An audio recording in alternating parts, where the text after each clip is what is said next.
I should have downloaded this thing.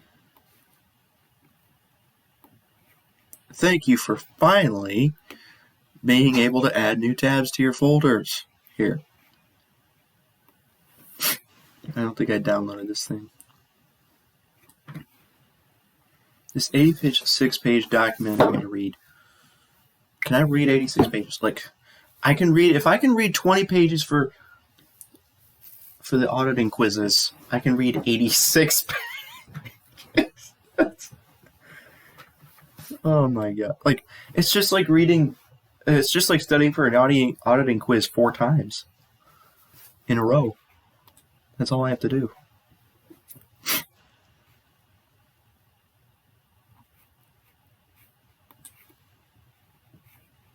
I have to. He still hasn't posted our governmental test.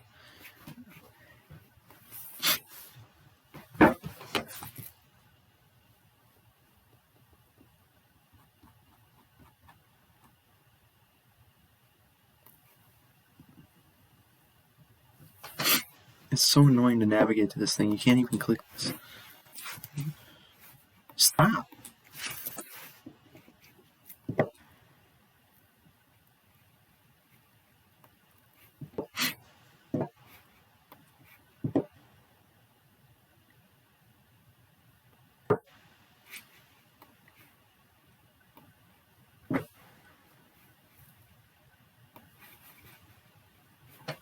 All I have to do is read 86 pages. How hard can it possibly be?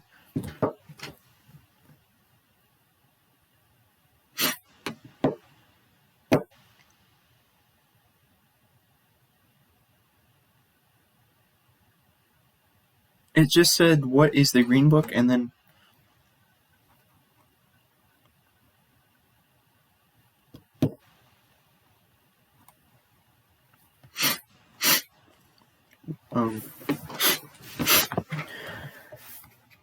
Internal control in the Green Book. What is internal control? Internal control is a process used by management to help an entity achieve its objectives. How does internal control work? Internal control helps an entity run its operations efficiently and effectively, report reliable information about its operations, comply with applicable laws and regulations. How is the Green Book related to internal control? Standards for internal control. Like, am I reading the Green Book right now? Wait a minute, dude. Is this the 86-page book he was talking about like a million years ago? Like, now it turns out I'm reading the whole thing? Who would have thought that I would have actually had to read this thing? How is the Green Book related to internal control? Standards for internal control in the federal government known as... Wait a minute. In the federal government? What do I care about that? That's not what... Wait, why is it for the federal government? I just realized that. That's what this is? I think I don't have to read this whole thing. Because we're in an auditing class. We're not specifically...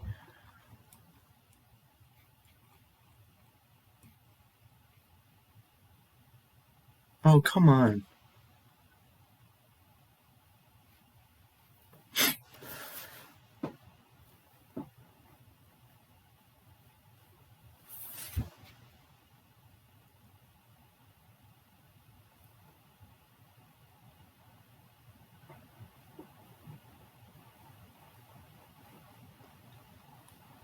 I have an idea, like, possibly I won't have to read this because it's, like, the federal government, standards for internal control in the federal government.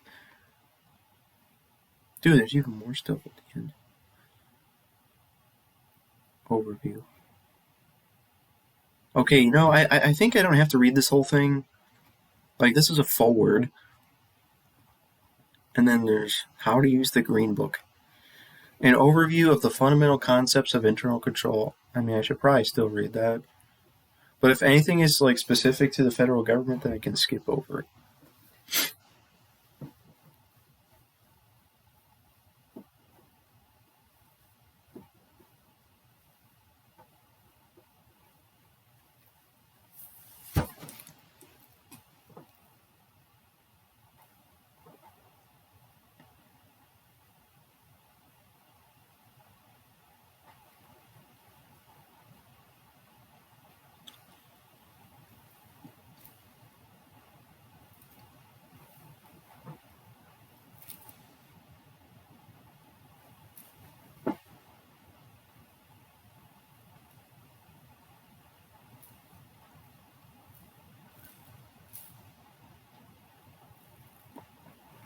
Okay, well, at least I got through the first 11 pages pretty quickly, and I probably don't have to read it like a bunch of, like the last 10 or 15 pages or something. Like, let's see. If we look at the table of contents, I probably can just stop once I get to the end of Principle 17. So I can kind of go just to page 68, because there's appendix. That's fine. Appendix, glossary, figures, like there's a bunch of stuff. That was funny. That's not even at the end. The glossary takes up the last 11 pages of this document. So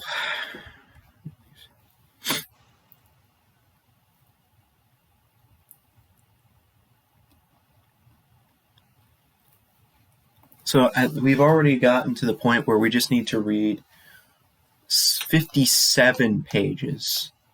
We're already done with the first 30 pages, basically, because there's so much useless stuff. There's like 10 pages at the beginning that's useless, and 20 pages at the end that's useless. So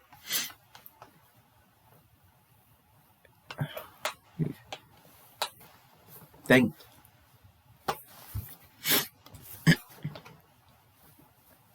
Internal control is a process affected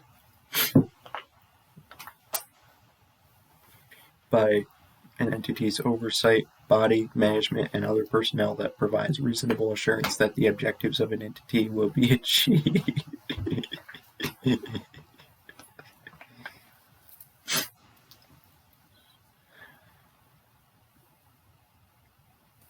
These objectives and related risks can be broadly classified into one or more of the following three categories: operations, reporting, compliance. Operations, effectiveness and efficiency of operations. Reporting, reliability of reporting for internal and external use. Compliance, compliance with applicable laws and regulations.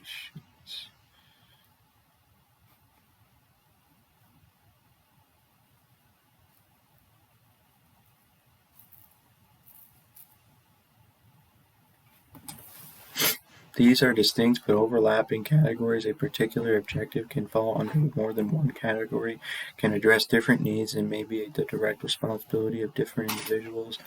Internal control comprises the plans, methods, policies. You know what I could do? Like, today I could just study this document. Tomorrow I could find the episode of, gosh dang it, what is the name of it? Bar Rescue, and watch it one, maybe two times. And then Wednesday and Thursday I can write the paper. Gosh dang everything. Yeah. Gosh dang it. And I might even have to give a presentation on Friday. I wish he would assign. Oh yeah, I still have to take my test on Thursday, but I've decided I'm just going to study it over I studied for it over the weekend, and that's all the study I'm going to do for it. That was fine. Internal control comprises the plans, methods, policies, and procedures used to fulfill the mission, strategic plan, goals, and objectives of the entity. That was funny. Gosh. You really expect me to actually, grasp this very broad concept? Internal control comprises the plans, methods, policies, and procedures used to fulfill the mission, strategic plan, goals, and objectives of the entity. You really expect people to understand that? Internal control serves as the first line of defense in safeguarding assets. In short, internal control helps managers achieve desired results through effective stewardship of public resources. Definition of an internal control system. An internal control system is a continuous built-in component of operations affected by people that provides reasonable assurance, not absolute assurance, that an entity's objectives will be achieved.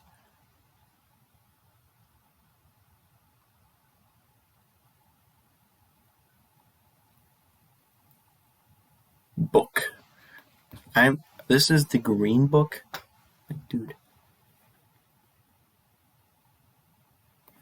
Internal control is not one event, but a series of actions that occur throughout an entity's operations. Internal control is recognized as an integral part of the operational processes management uses to guide its operations rather than as a separate system within an entity. In this sense, internal control is built into the entity as a part of the organizational structure to help managers achieve the entity's objectives on an ongoing basis. People are what make internal control work. Management is responsible for an effective internal control system. As part of this responsibility, management sets the entity's objectives.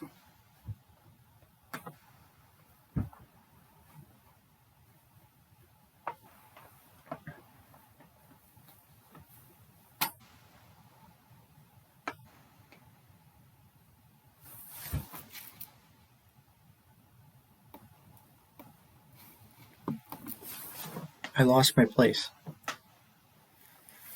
Management sets the entity's objectives.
An effective internal control system. As part of this responsibility, management sets the entity's objectives, implements controls, and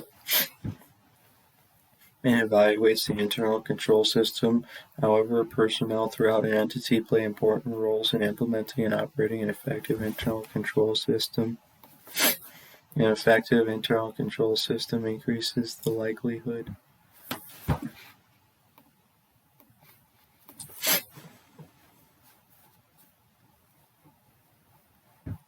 that an entity will achieve its objectives.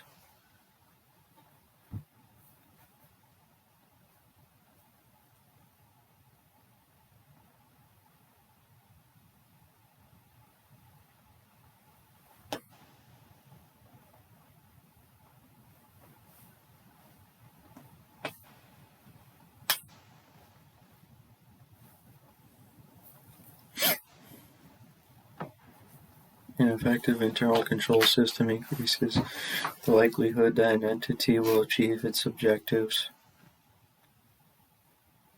However, no matter how well designed, implemented, or operated, an internal control system cannot provide absolute assurance that all of the organization's objectives will be met. Factors outside the control or influence of management can affect the entity's ability to achieve all of its objectives.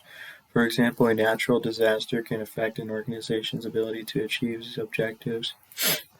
Therefore, once in place, effective internal control provides reasonable, not absolute assurance that an organization will achieve its objectives.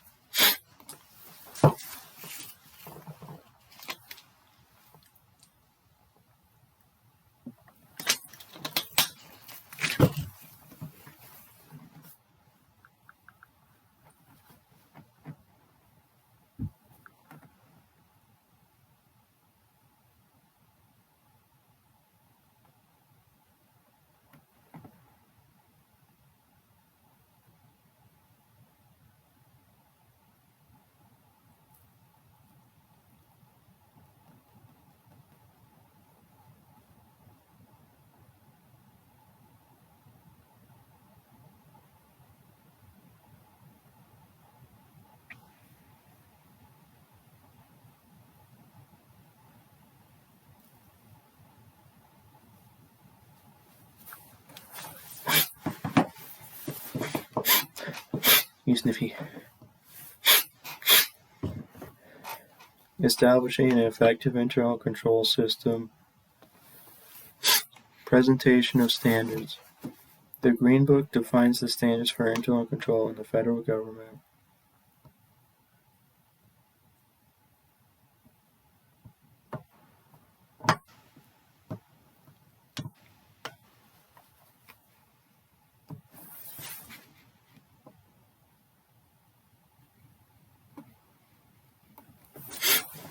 The Green Book applies to all entities' objectives, operations, reporting, and compliance. However, these standards are not intended to limit or interfere. Ooh. Components, principles, and attributes. An entity determines its mission, sets a strategic plan, establishes entity objectives, and formulates plans to achieve its objectives. Management with oversight from the entity's oversight body may set objectives for an entity as a whole or target activities within the entity. Management uses internal control to help the organization achieve these objectives.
Management uses internal control to help the organization achieve these objectives.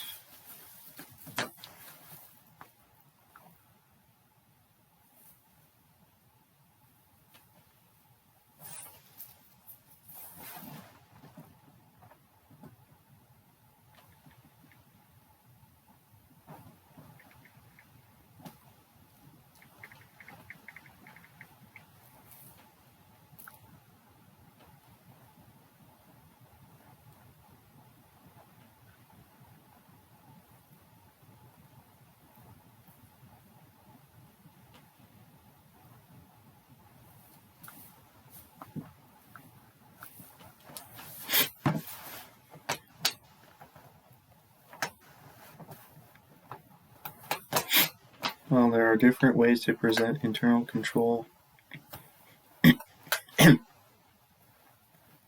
the Green Book approaches internal control through a hierarchical structure of 5 components and 17 principles. The hierarchy includes requirements for establishing an effective internal control system, including specific documentation requirements.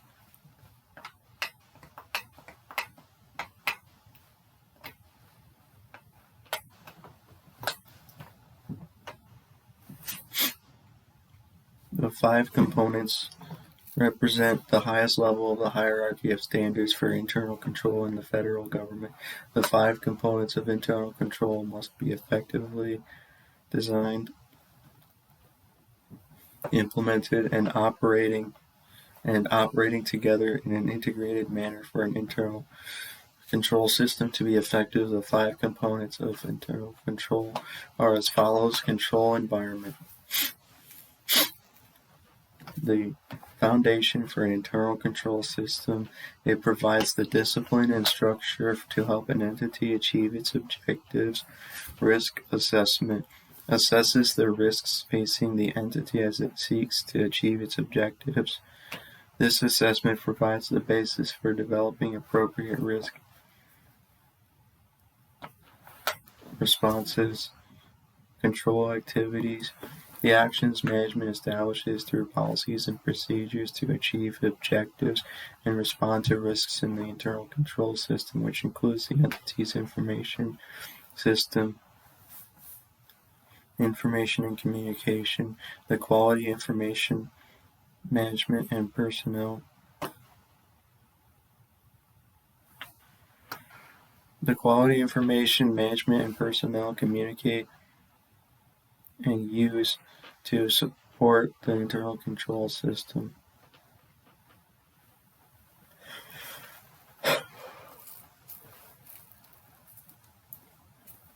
Monitoring. Activities management establishes and operates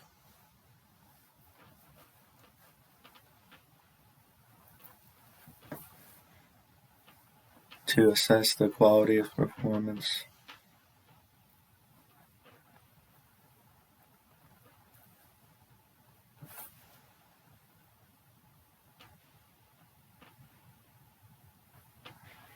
To assess the quality of performance over time and promptly resolve the findings of audits and other reviews.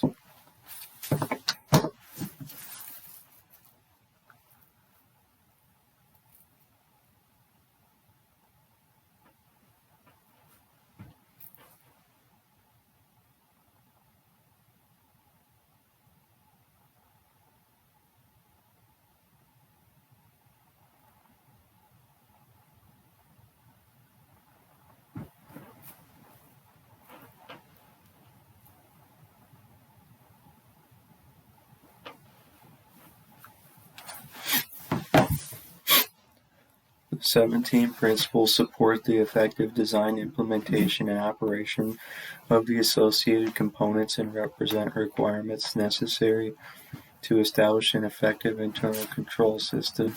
In general, all components and principles are relevant for establishing an effective internal control system. In rare circumstances, there may be an operating or regulatory situation in which management has determined that a principle is not relevant for the entity to achieve its objectives and address related risks. If management determines that a principle is not relevant, management supports that determination with documentation that includes the rationale of how, in the absence of that principle, the associated component could be designed, implemented, and operated effectively. In addition to principle requirements, the Green Book contains documentation requirements. The Green Book contains additional information in the form of attributes.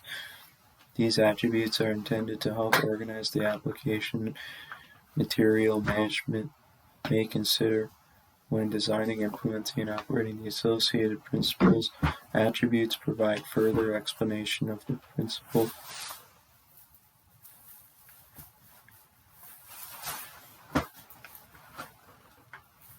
And documentation requirements that may explain more precisely what a requirement means and what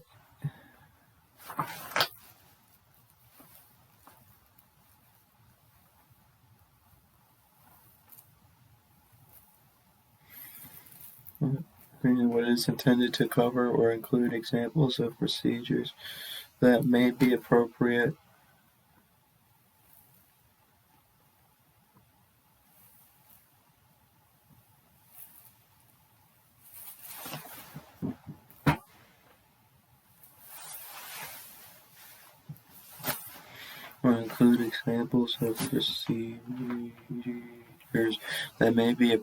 for an entity. Attributes may also provide background information on matters addressed in the Green Book.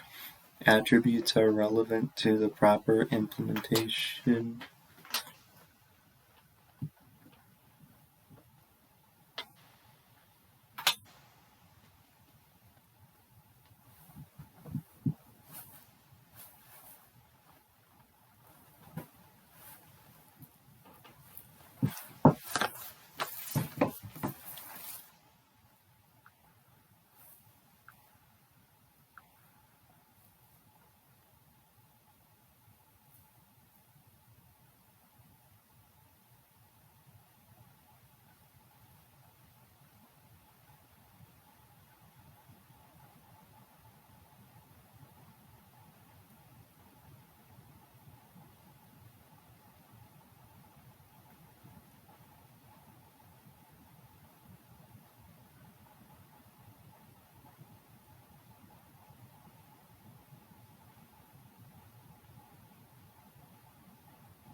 the Green Book.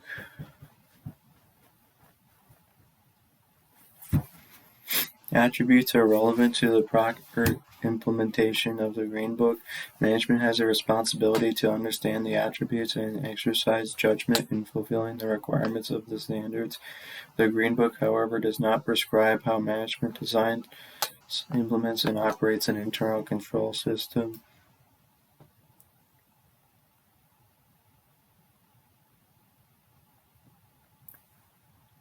Oh, great.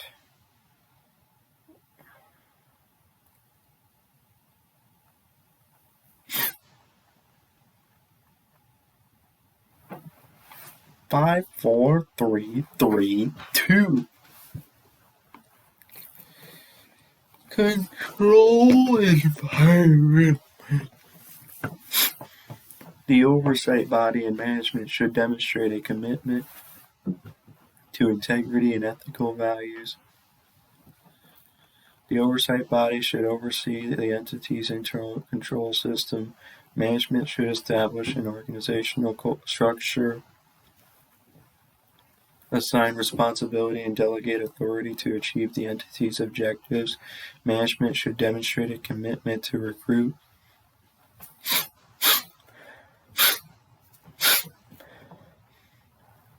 develop, and retain competent individuals. Management should evaluate performance and hold individuals accountable for their internal control responsibilities. Risk assessment. Management should define objectives clearly to enable the identification of risks and define risk tolerances. Management should identify, analyze, and respond to risks related to achieving the defined objectives. Management should consider the potential for fraud when identifying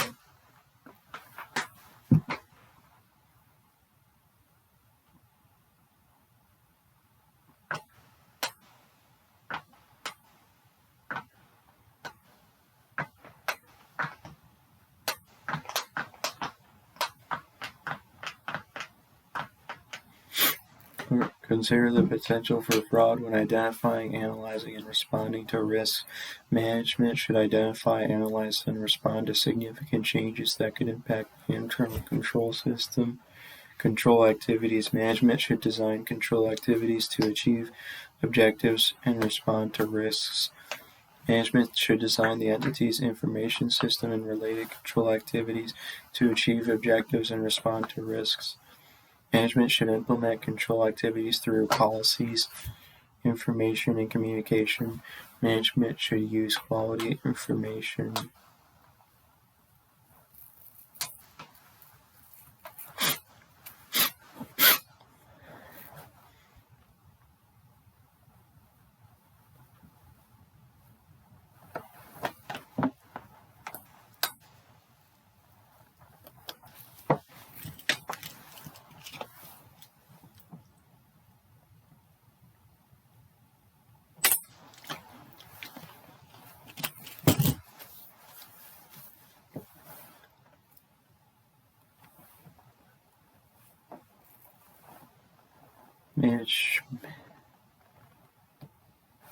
That was fun.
Management should use quality information to achieve the entity's objectives. Management should internally communicate the necessary quality information to achieve the company's objectives. Management should externally communicate the necessary quality information to achieve the company's objectives. Monitoring.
Monitoring management should establish and operate monitoring activities. Management should establish and operate monitoring activities to monitor the internal control system and evaluate the results. Management should remediate identified internal control deficiencies on a timely basis. Internal control and the entity. A direct relationship exists among an entity's objectives.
A direct relationship exists among an entity's objectives.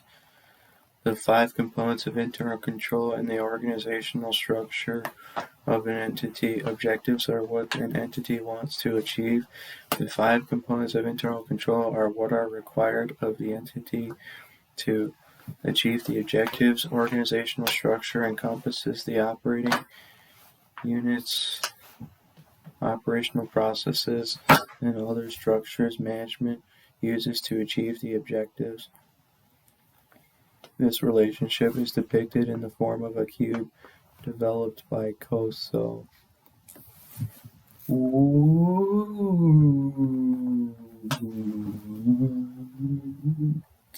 Cube.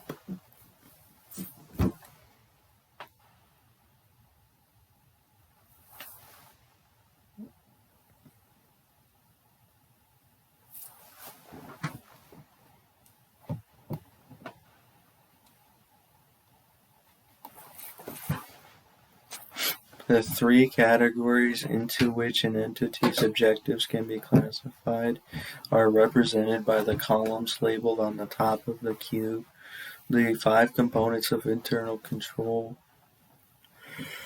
are represented by the columns.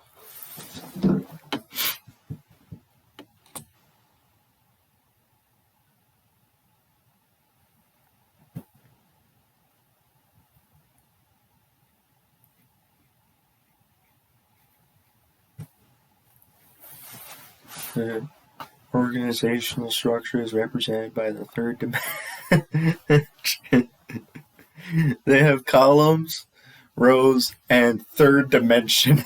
3rd dimension.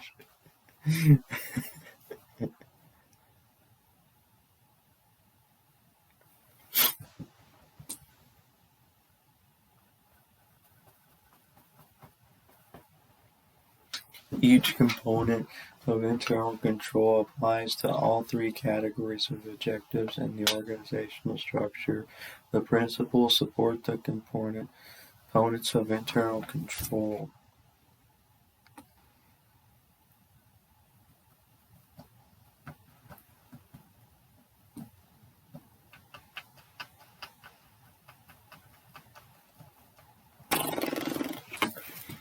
Internal control is a dynamic, iterative, and integrated process. Yeah, whatever that means.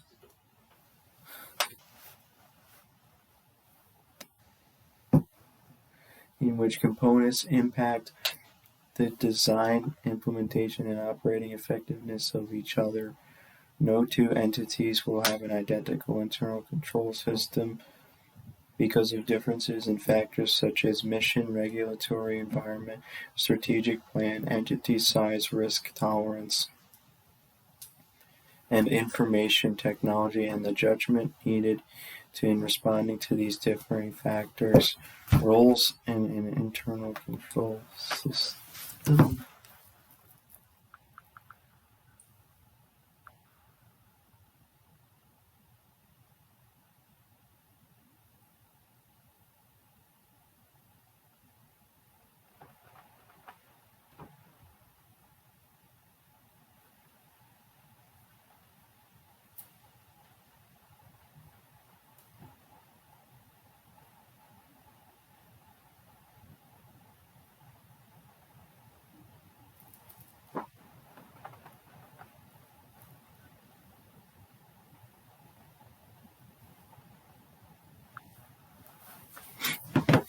Roles in an internal control system.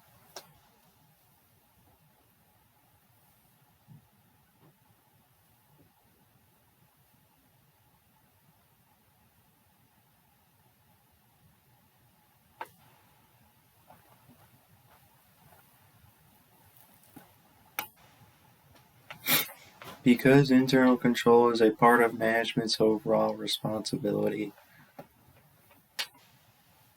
The 5 components are discussed in the context of the management of the entity.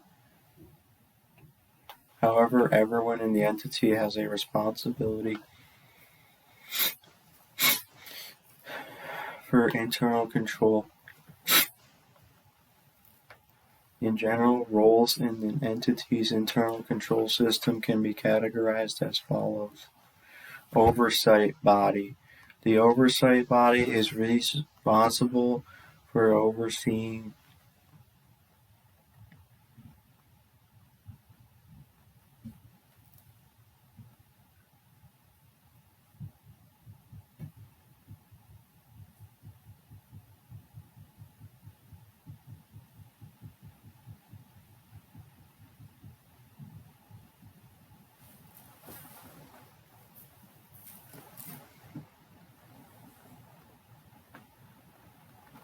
my gosh.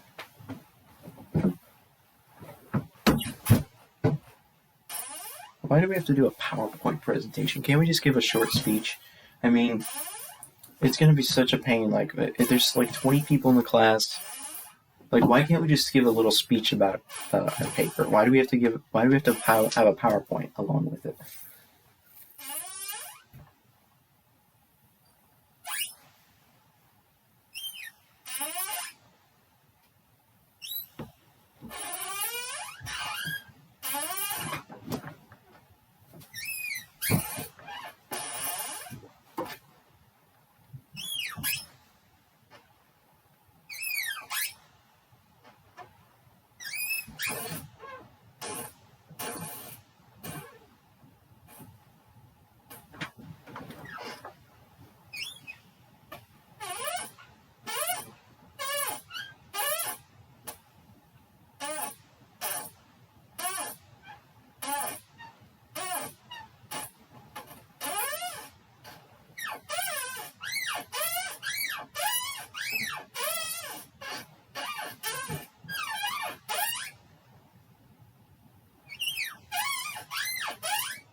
Presentations.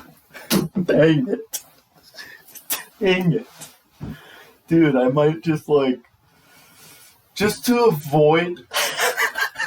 I don't know. I'm clearly not volunteering myself. Like, what if he just randomly picks people? Come on, man. Come on. I mean, maybe I should just volunteer myself to get it over with. No, there's no way I'm going to be the first person to present. There's no way. No, I don't want to do a presentation.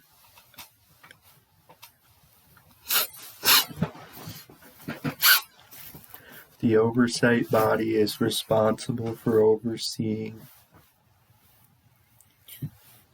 the strategic direction of the entity.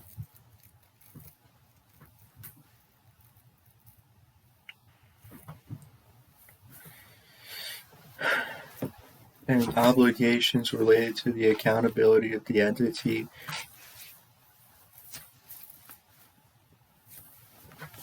This includes overseeing management's design, implementation, and operation of an internal control system.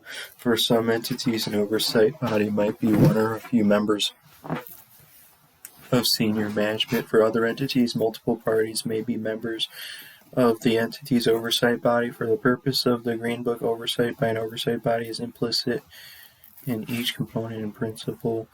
Management is directly responsible for all activities of an entity, including the design, implementation, and operating effectiveness of an entity's internal control system.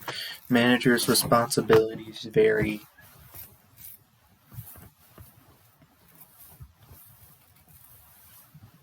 Depending on their functions in the organizational structure. Personnel help management design, implement, and operate an internal control system and are responsible for reporting issues noted in the entity's operations.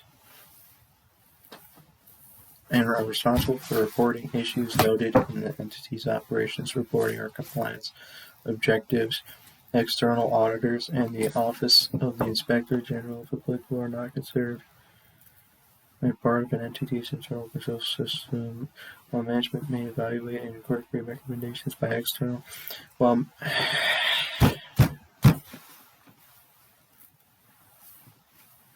No, why are we doing an internal control project?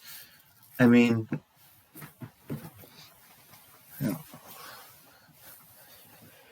because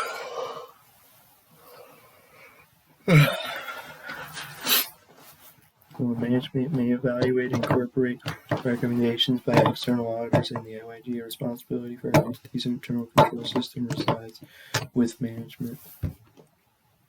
That was funny. Objectives of an entity.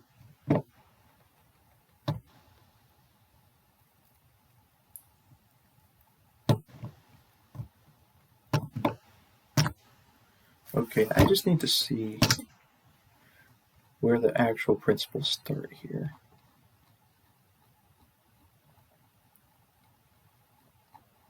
Oh my goodness. It starts after another 9 pages of preliminary stuff. Are you kidding me? Oh my gosh. Yep, I'm not even going to get to the principles until page 27. That's awesome. Like, I could just skip straight to the principles, but I feel like if I read this introductory stuff, it will be a lot easier to write this paper. I don't know. Like, the more stuff I read, I feel like the easier it's going to actually be to write the paper.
Management with oversight by an oversight body sets objectives to meet the entity's mission.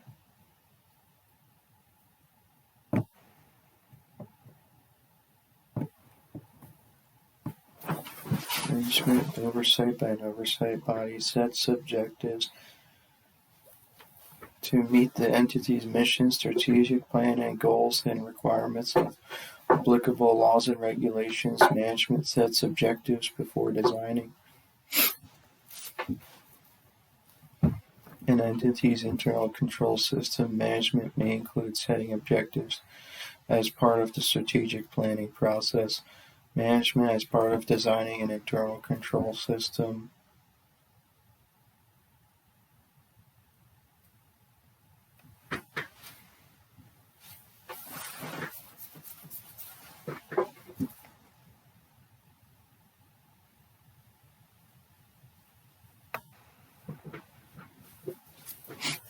Management as part of designing an internal control system.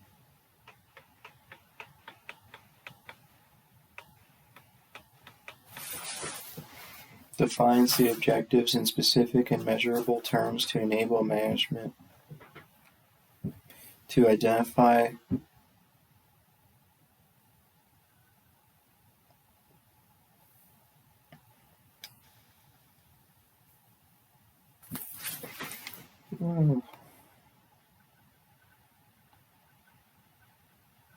Isn't that funny?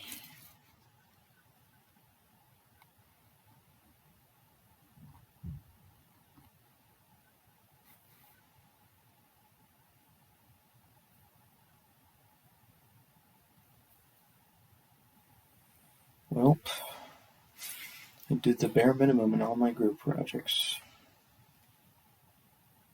Like technically, like one of the projects we did, I didn't actually do anything.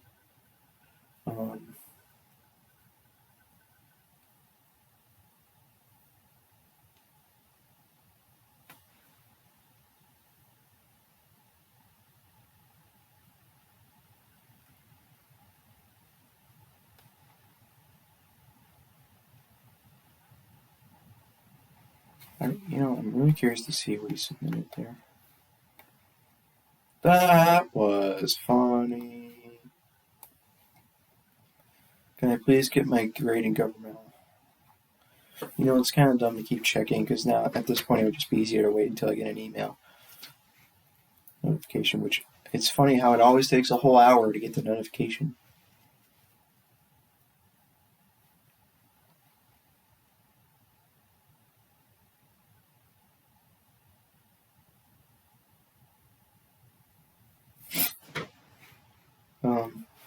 It's probably not going to be all that much different than what it looks like when I last looked at it. The assignment that we're at the group project where I wrote 2 paragraphs. Well, actually, for this part of the group project, I wrote 2 paragraphs. So let's see.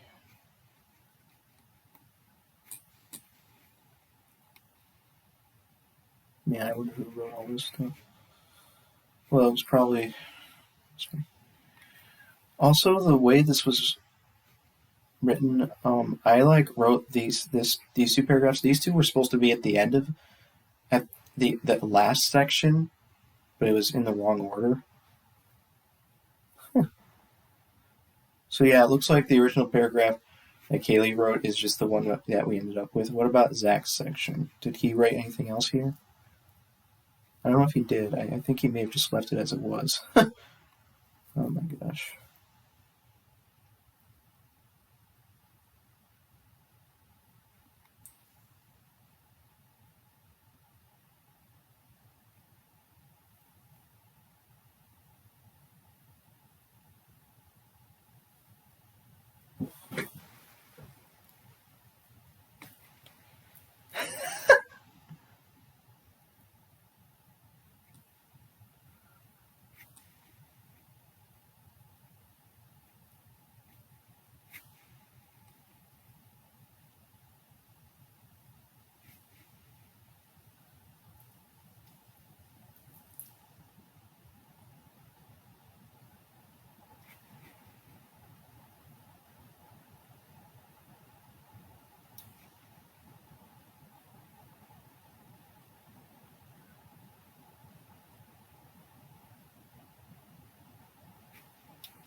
That was a fun thing. Yeah, I'm going to have to write a paper like this for the end of the semester. But not just this, like giant paper. That was funny.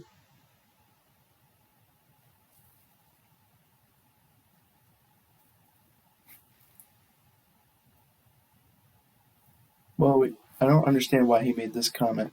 Maybe because we needed to give more detail about why we chose, or why it ended up, this one ended up with the most points. We just stated that it ended up with the most points. We didn't say why it did.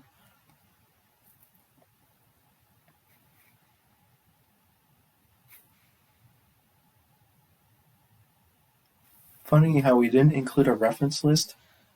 Like, we didn't include any references or in-text citations, and yet we still got a 38 out of 40. Like, you would think he would take off more points for that. Like, wouldn't that be counted as plagiarism?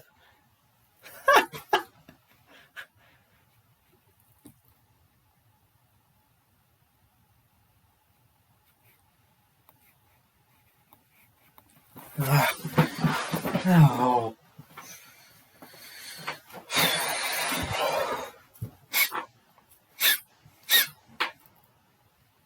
You know what's kind of funny? I was kind of like carried through that class through the group projects.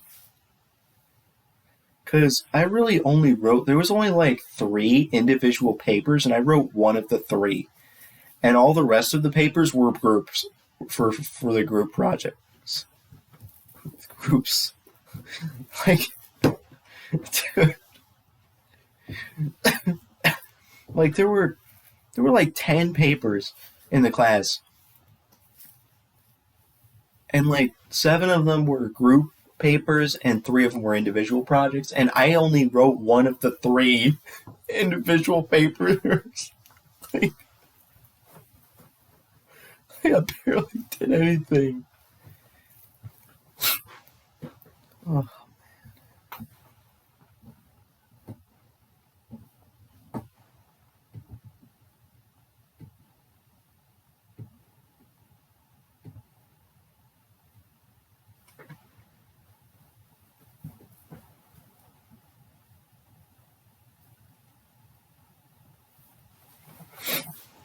Categories of objectives. Management groups objectives into one or more of the 3 categories of objectives. Operations, effectiveness and efficiency of operations. Reporting, reliability of reporting for internal and external use. Compliance with applicable laws and regulations. And also, thank goodness, next semester is going to be 2 out of 3 are accounting classes. And it's only going to be 3 courses, unless I have to take that Excel course. And also, I don't know when I'm going to be able to take that Excel course. I mean, I might have to take that in the summer. And I might not. I might not even have to take it because it doesn't even show up on my degree progress, because it got replaced with the microcomputer applications class. So I don't know. Am I actually supposed to take Excel for business? I don't even know. My advisor kept insisting I did, even though it doesn't seem to say I do on the degree progress. So I don't know, dude. We'll have to figure that out pretty quickly here. Probably like once I'm finished with this auditing project, I will, like, even though I have a million other projects, I feel like this is the most stressful project out of all of them because it involves a speech. It involves a presentation. I don't want to do this. But once I have the presentation done, I mean, should I just volunteer to do it on Friday so that I can get it over with? Like, I might like barely finish the paper by Thursday night, and then I would have to give the presentation the very next day. Like how long is it going to take me to transfer my paper into a presentation and then practice the presentation until I get it down enough to where, unless I want to just read off a script. But like most of the grade is not reading off a script. Like, I looked at the rubric. Well, because like if you don't make a PowerPoint presentation, that's probably points off. Like, but I mean, I could just read off a script and get like a 30 out of 50, as long as the content itself is fine.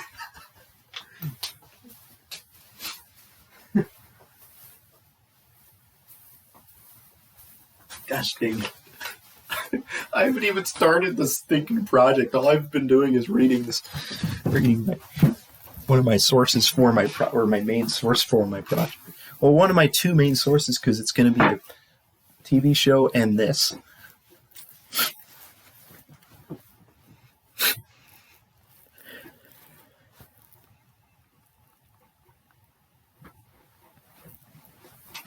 Compliance. But yeah, next semester, it's either going to be 3 or 4 classes, but even the Excel class is going to be easy, right? Like the computer class I found to be very nice and easy. At least I really hope it's similar to that. But it was so stinking easy. Like, oh my gosh. Because like you didn't have to do any work to actually like find information. It was all handed to you. It was just all hand fed to you. That was funny. I see a spider web right there. Are you serious? Are you serious? Are you serious? I literally just used my shoe to knock down the spider web. That is funny. That'd be funny if there was a spider on my shoe right now. That would just be so funny.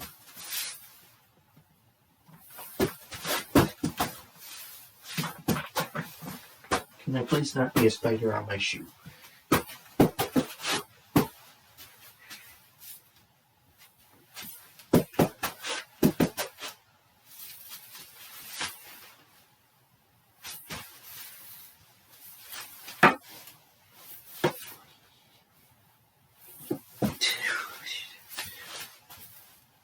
But actually, I just realized next semester is going to be so easy because it's just going to be 2 accounting classes, 1 maybe an Excel class, and then advanced law is going to be the hard class. It's only going to be 1 hard class.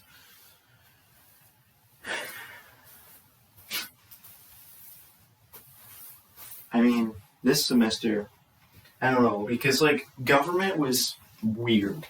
Government was so weird how it was organized.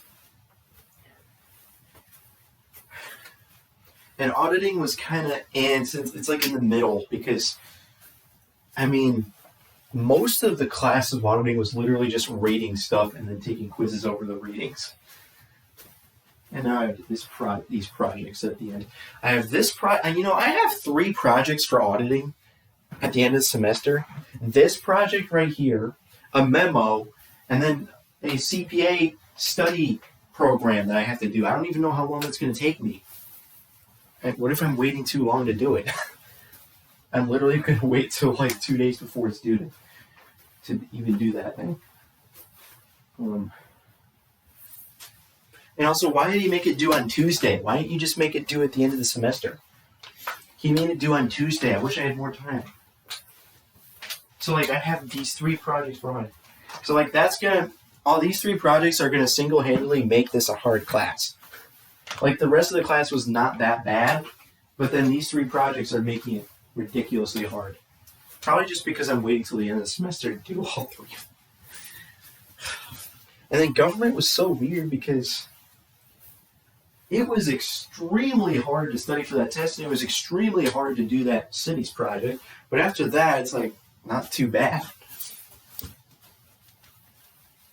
I mean, there's still the 2 memos.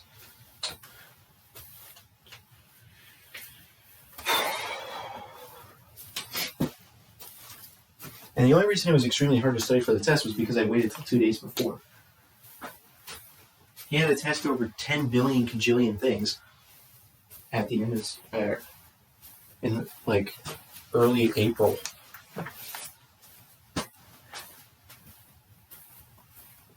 And then strategic management should have been a hard class. I mean, it's still hard compared to accounting regardless because of the fact that it's literally just all writing papers. Well, not literally all.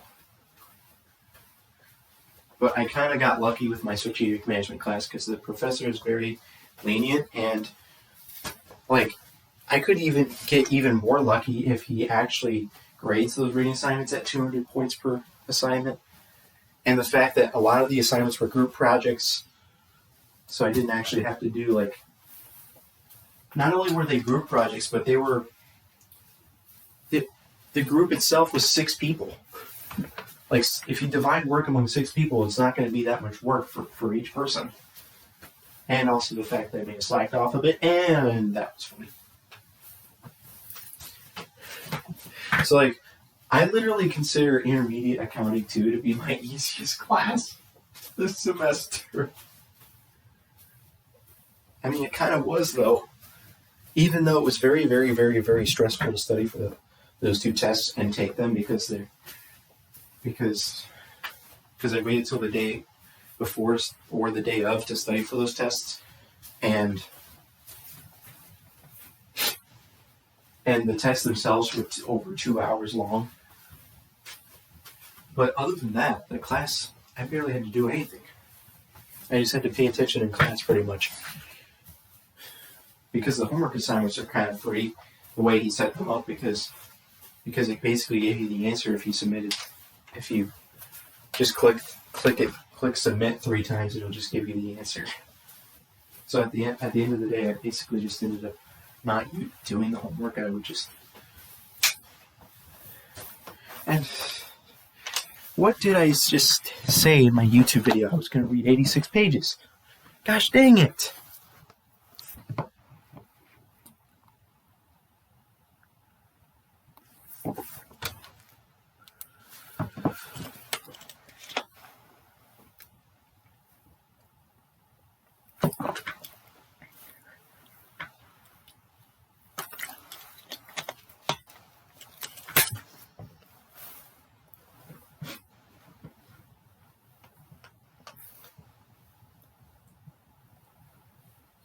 Wait. Exactly 1 year ago, I was getting ready to apply to a college.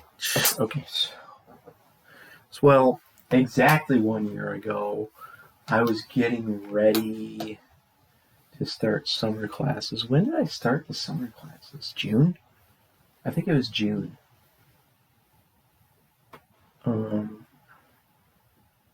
What did I do in May? Oh yeah, that's right. So like, once I decided I was going to go back to college, I basically stopped making those high effort YouTube videos and just focused on cubing. But it was a very sad month of May because my cubes started to suck and my times consequently started to suck. But I think early in May, like May 8th, I was still doing well in terms of cubing. So like literally, what was I doing exactly 1 year ago? I was just cubing all day, every day for like 2 straight months in April and May last year.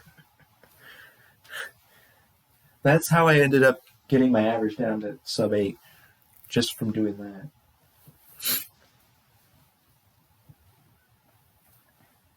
Anyways. But I was thinking in terms of something else. But like in January of that year, I was trying to make YouTube videos. Dude.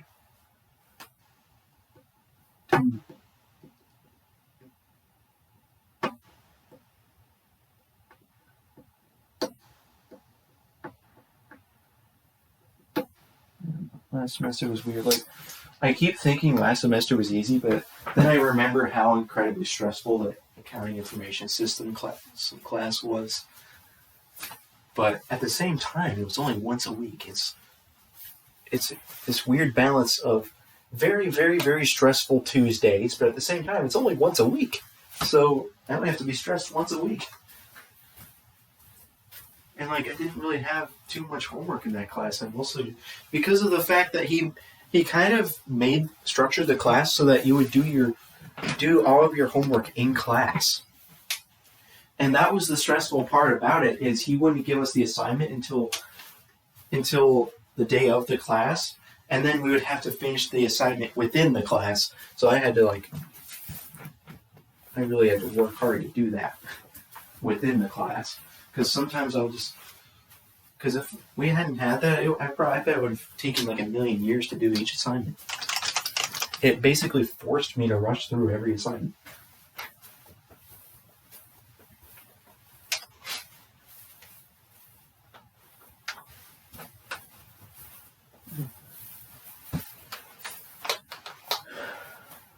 And it was like a blessing in disguise that I had to sit on the campus for 2 hours a day because, 6, not 2 hours a day, 6 hours a week because it forced me to actually study. And actually studying helped.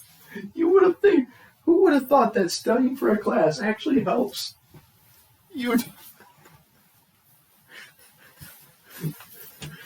And then this semester rolls around and I don't have to sit on campus at all.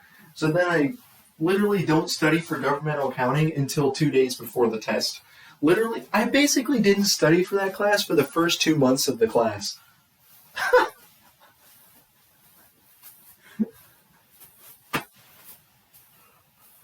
But I still don't have my grade from that test yet. Like, come on.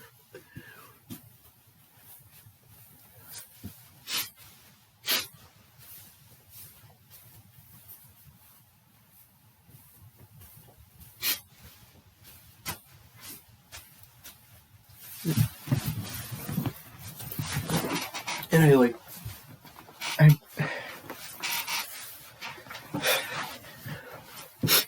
that was fun.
Operations objectives relate to program operations that achieve an entity's mission. An entity's mission may be defined in a strategic plan. Such plans set the goals and objectives for an entity, along with effective and efficient operations necessary to fulfill those objectives. Effective operations produce the intended results from operational processes, while efficient operations do so in a manner that minimizes the waste of resources. Management can set from the objectives related sub-objectives for units within the organizational structure by linking objectives throughout the entity to the mission. Management improves the effectiveness and efficiency of program operations in achieving the mission. Reporting objectives.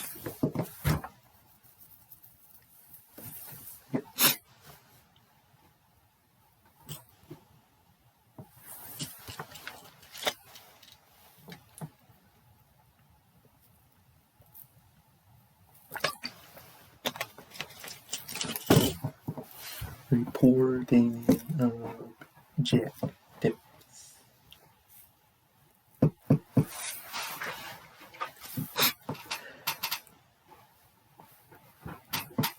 Reporting objectives.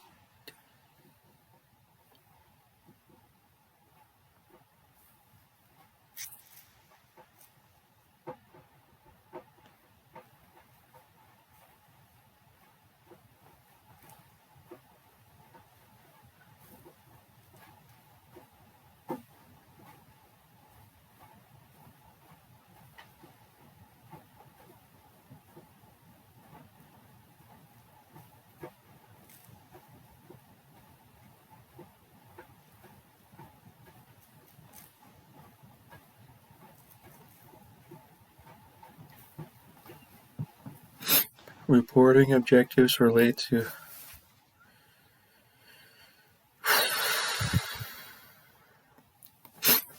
the preparation of reports for use by the entity, its stakeholders, or other external parties. Reporting objectives may be grouped further into the following subcategories: external financial reporting objectives, or objectives related to the release of the entity's financial performance in accordance with professional standards, applicable laws and regulations, as well as expectations of stakeholders. External non-financial reporting objectives related to the release of non-financial information in accordance with appropriate standards, applicable laws and regulations, as well as expectations of stakeholders.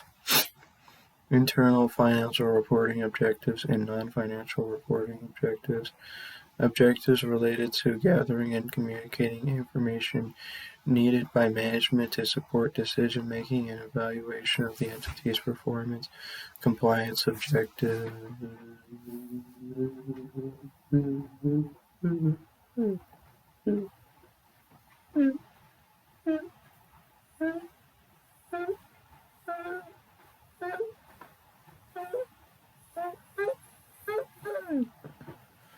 I barely remember anything from management accounting. Yay!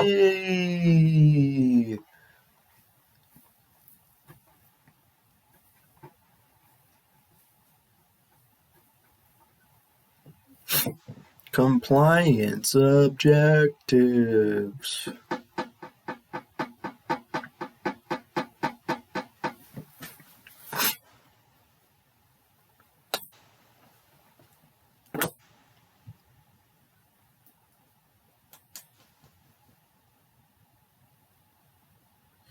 In the government sector,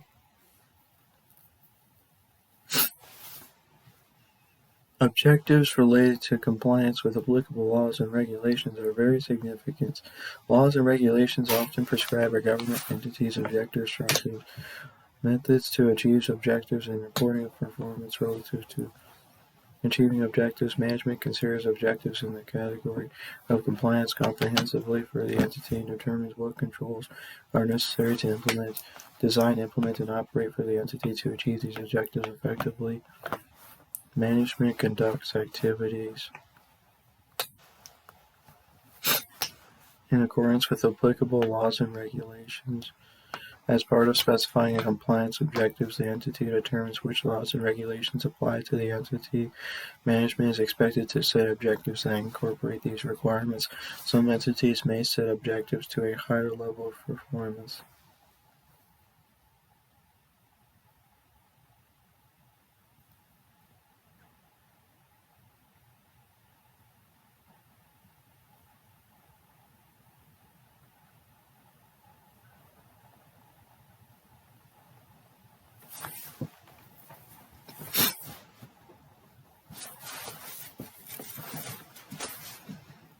Then established by laws and regulations, in setting those objectives, management is able to exercise discretion relative to the performance of the entity. Safeguarding of assets, a subset of the three categories of objectives, is the safeguarding of assets. Management designs an internal control system to provide reasonable assurance regarding prevention or prompt detection and correction of unauthorized acquisition, use, or disposition of an entity's assets. Setting sub-objectives, management can develop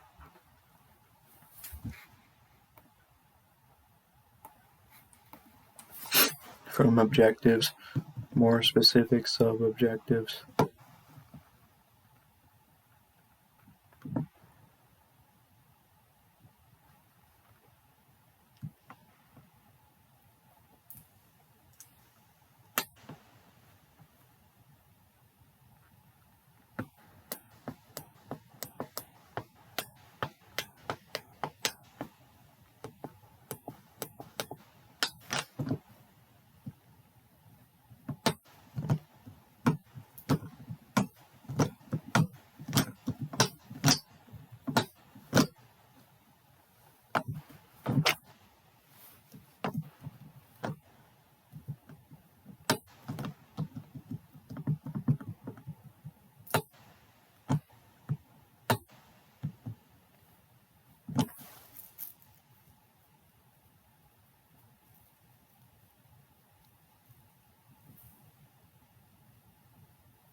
Oh my gosh.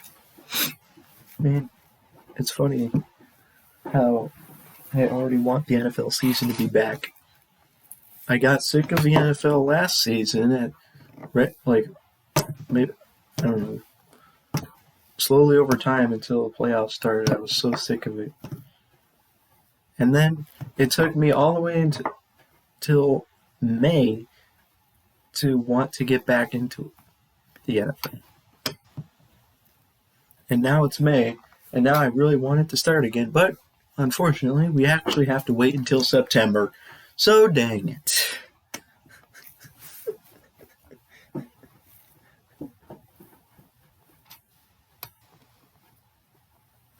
Like, I guess the break was kind of nice.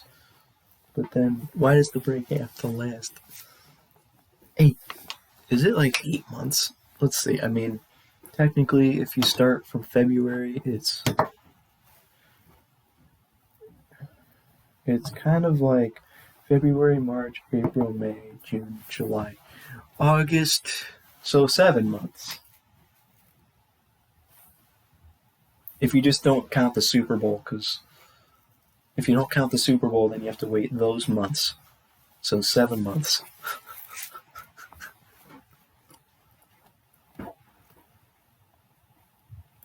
But then the football actually happens in the months of September, October, November, December, January. So 5 months. I can't do math. Yes, 7 out of the 5 months. So like, it's football happens 5 out of the 12 months of the year, and then 7 out of the 12 months of the year is no football. Well, no NFL football. So, I mean, I could have just started following the XFL, but I mostly follow the NFL through my favorite channels, and my favorite channels don't cover the XFL. So, dang my life. Come on, man.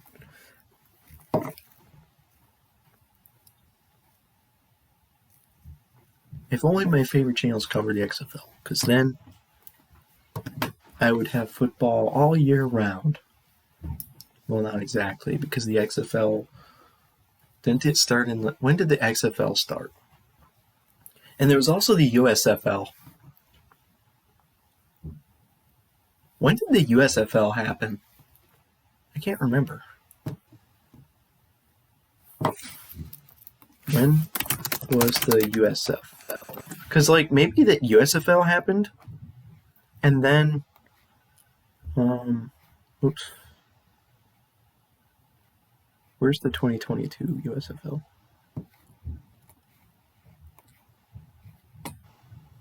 When did this happen? Did this happen? Let's see. It was last year. The USFL happened last year. What didn't they?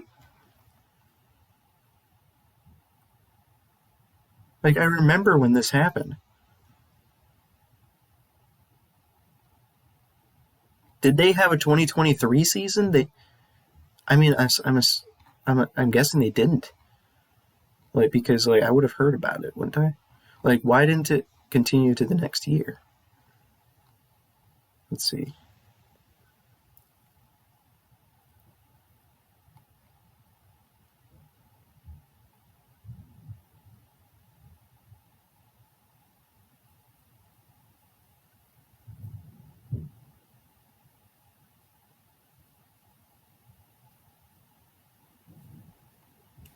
Can there be an explanation of why there was no 2023 season? I mean,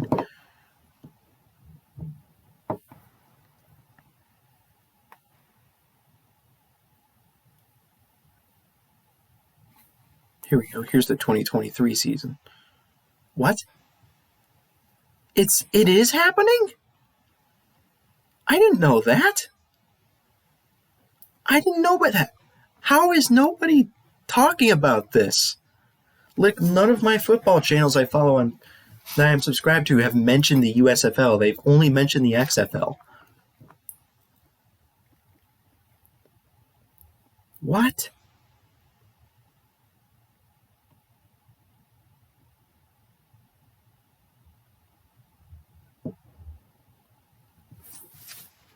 How? Has it? Players standings. I mean, the games are happening right now. This is insane. How is nobody talking about it?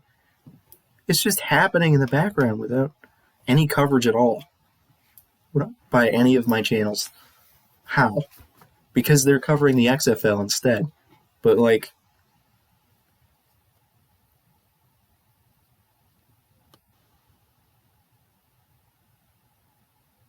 I just don't get it. Like, none of my channels covered it at all. It just happened without anybody knowing about it. Well, without me knowing about it. Like, what?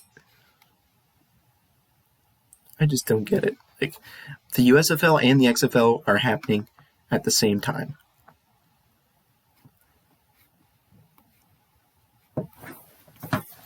Dude.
Getting too easily distracted is fun.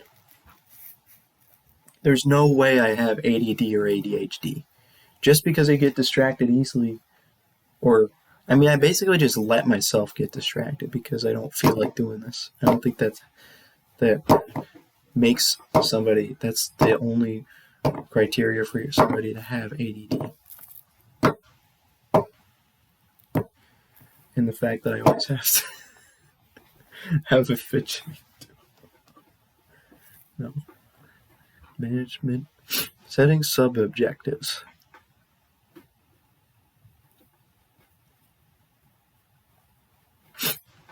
Management can... That was funny.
Management. Now this is funny, everybody.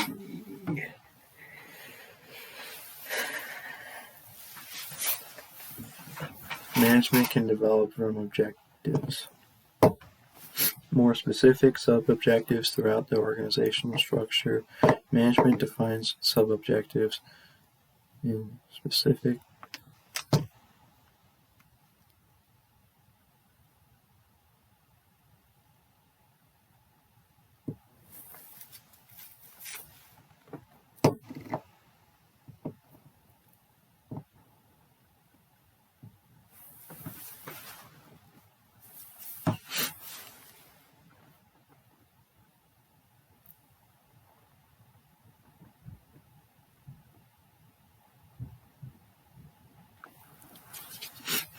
Management can develop from objectives more specific sub-objectives. Throughout the organizational structure, management defines sub-objectives in specific and measurable terms that can be communicated to the personnel who are assigned responsibility to achieve these sub-objectives.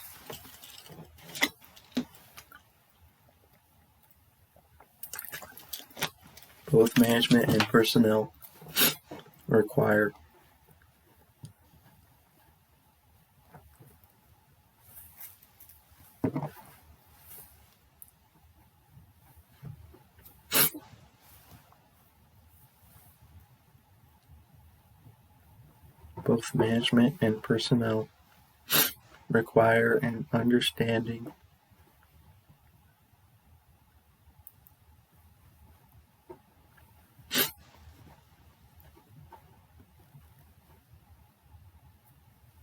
of an objective, its sub-objectives, and defined levels of performance for accountability in an internal control system.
Evaluation of an effective internal control system.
Evaluation of an effective internal control system. The purpose of this section is to provide management with factors to consider in evaluating the effectiveness of an internal control system for federal entities.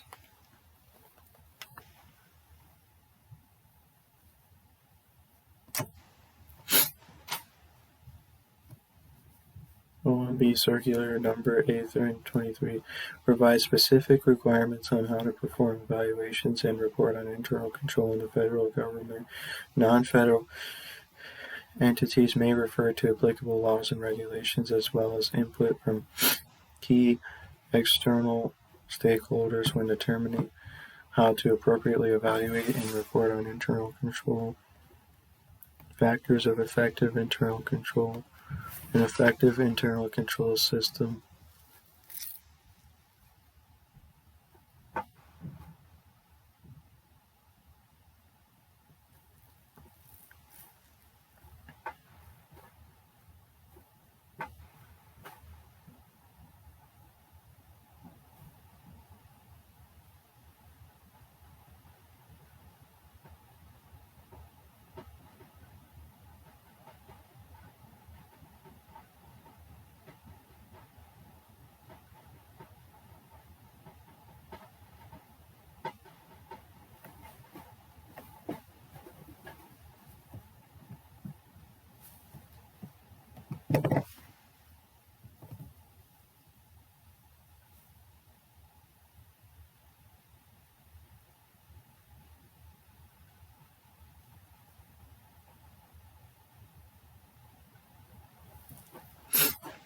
An effective internal control system provides reasonable assurance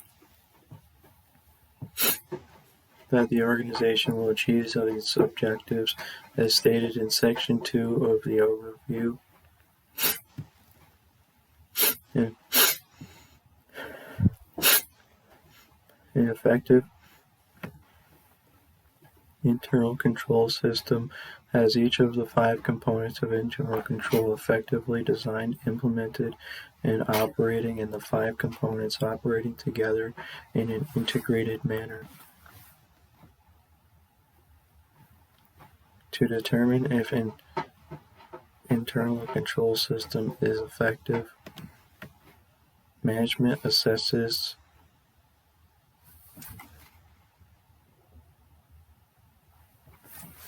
the design, implementation, and operating effectiveness of the 5 components and 17 principles.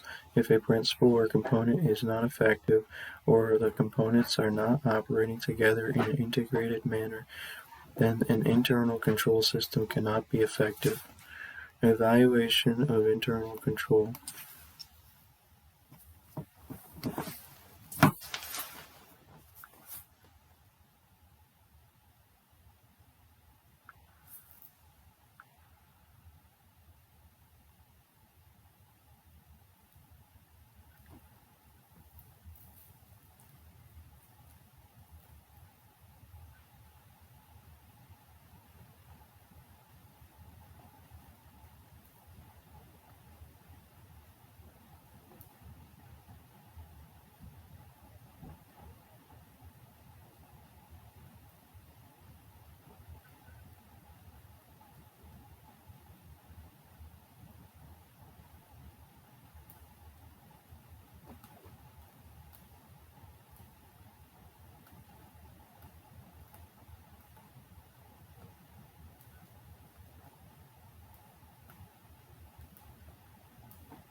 Evaluation of internal control. In the federal government, FMFIA mandates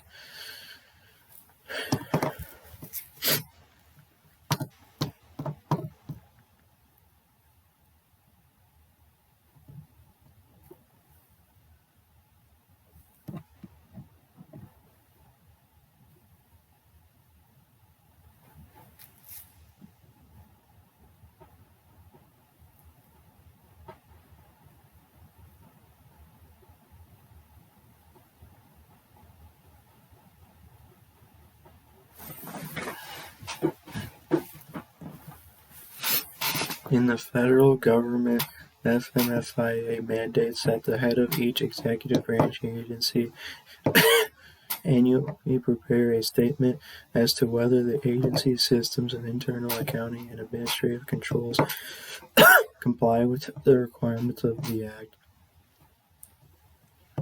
If the systems do not comply, the head of the agency will prepare a report in which any material weaknesses in the agency's system of internal accounting and administrative control are identified in the plans and schedule for correcting any such weakness are described. OMB issues guidance for evaluating these requirements, as non-federal entities may refer to applicable laws and regulations for guidance in preparing statements regarding internal control. Design and implementation. When evaluating design of internal control,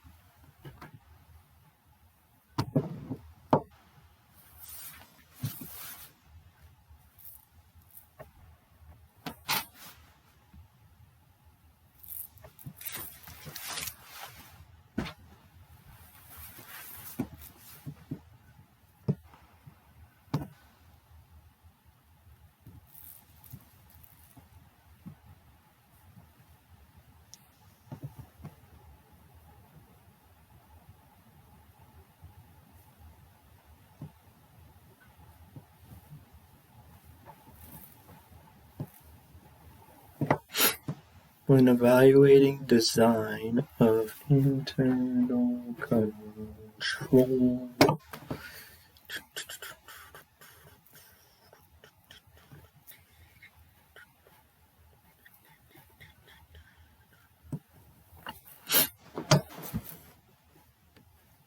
When evaluating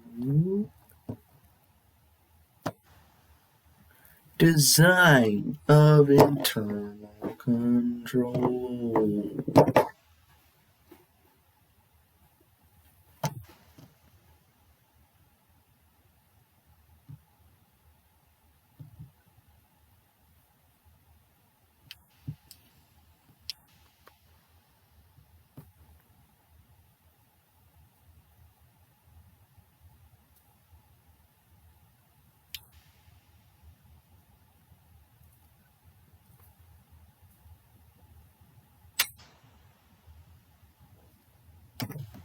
When evaluating design of how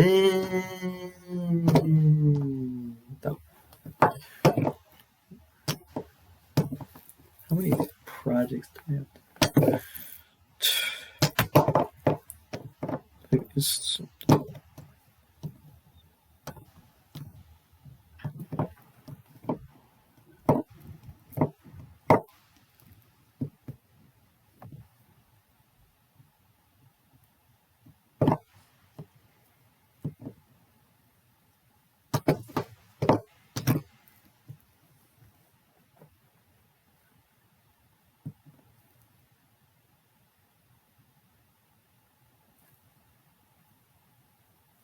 Dude, what if that professor is so stinking lenient that he allows me extra time after the semester's over to finish the case analysis? Oh my gosh. He allowed me to do an exam for the class 3 days late. An exam. Dude. So, under that logic, would he allow me to do the case analysis a week late? No, I think the final grades for all the classes have to be posted at a certain time. Maybe a week later or something, so I don't think that would be a possibility. But how on earth was I able to do that for marketing class? I was able to turn it in a week late. How? If the final grades for the semester were supposed to be posted pretty soon after the semester has ended. Yeah. When evaluating design of internal control, management determines if controls individually and in combination with other controls are capable of achieving objective and addressing related risks. My goodness.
When evaluating implementation, management determines if the control exists and if the entity has placed the control into operation. A control cannot be effectively implemented if it was not effectively designed. A deficiency in its design exists when a control necessary to meet a control objective is missing, or an existing control is not properly designed so that even if the control operates as designed, the control objective would not be met.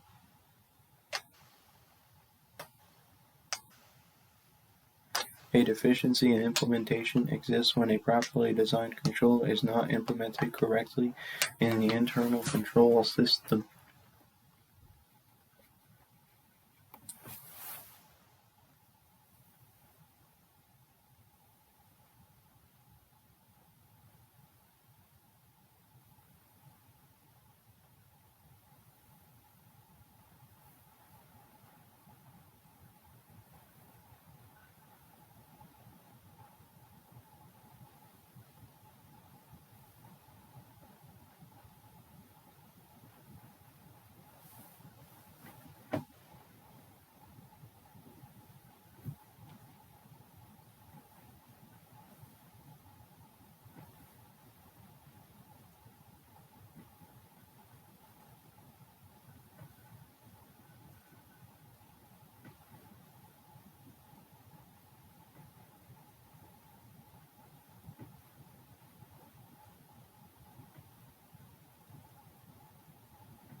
Operating effectiveness.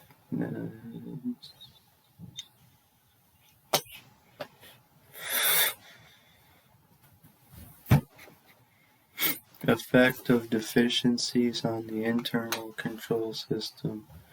Management evaluates control deficiencies identified.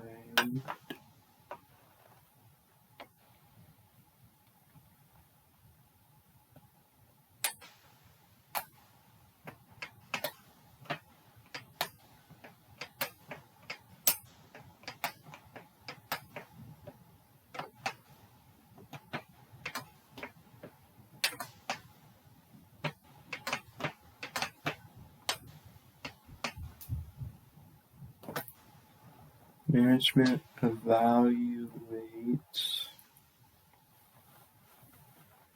control deficiency.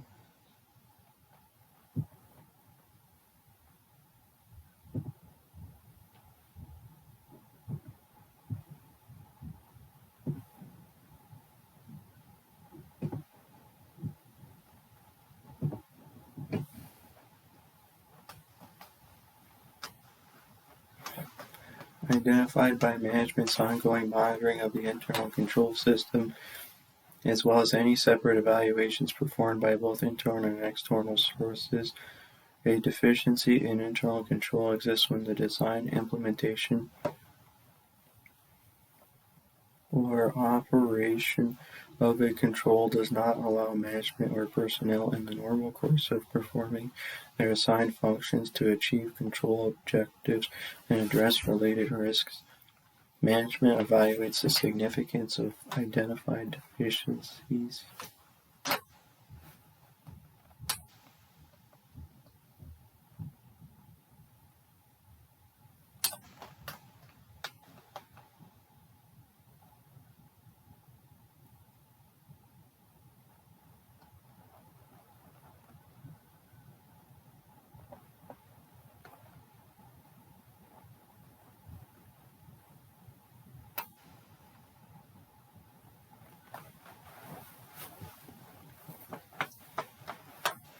Management evaluates the significance of identified deficiencies.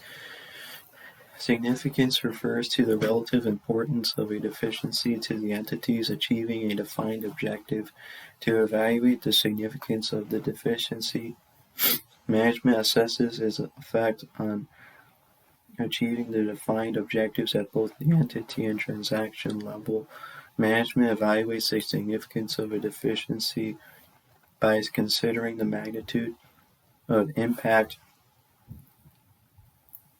likelihood of occurrence, and nature of the deficiency. Magnitude of impact refers to the likely effect that the deficiency could have on the entity achieving its objectives and is affected by factors such as the size, pace, and duration of the deficiency's impact. A deficiency may be more significant to one objective than another. Likelihood of occurrence refers to the possibility of a deficiency impacting an entity's ability to achieve its objectives. The nature of the deficiency involves factors such as the degree of subjectivity involved with the deficiency and whether this deficiency arises from fraud or misconduct. The oversight body oversees management's evaluation.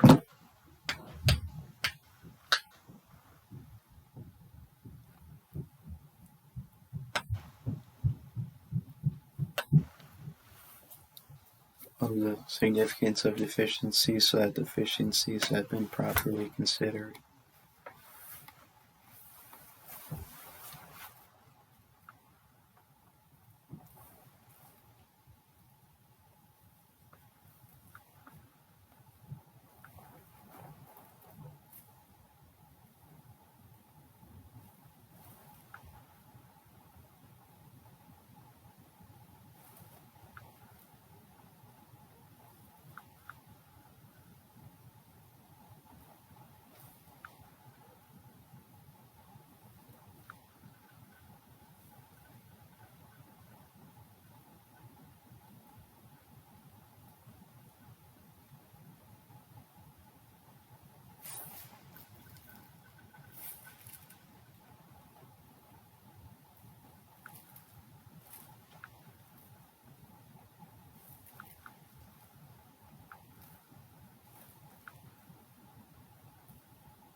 Deficiencies are evaluated both on an individual basis and in the aggregate.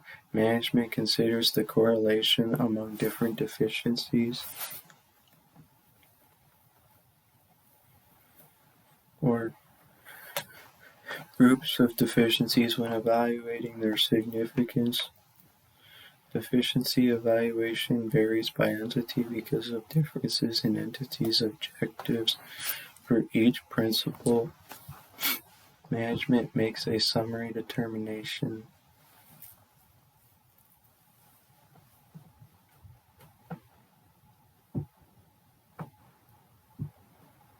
as to whether the principle is designed,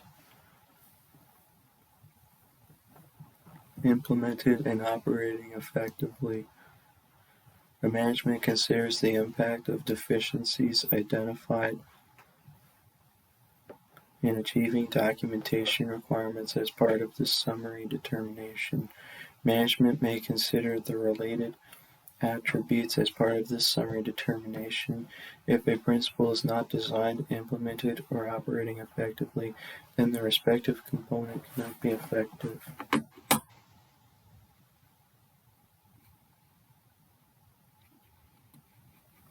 Based on the results of the summary determination,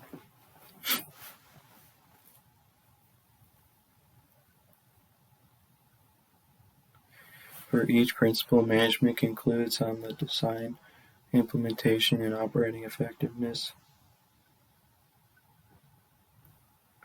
of each of the 5 components of internal control.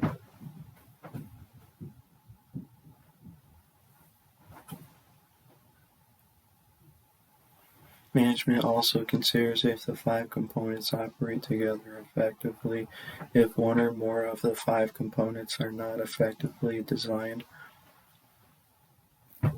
implemented, or operating effectively,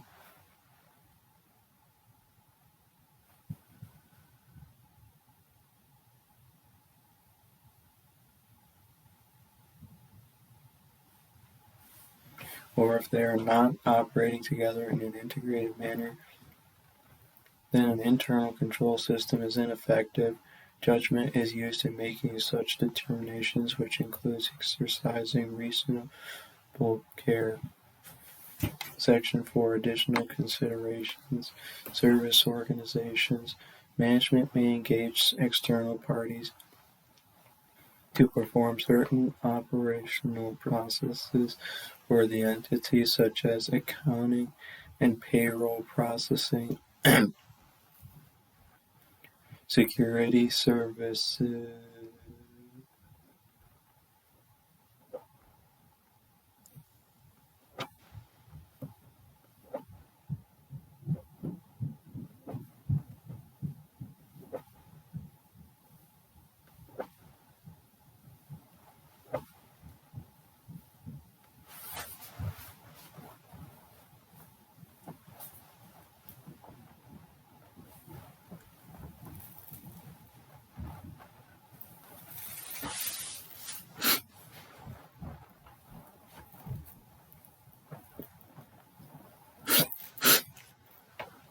security services, or healthcare claims processing.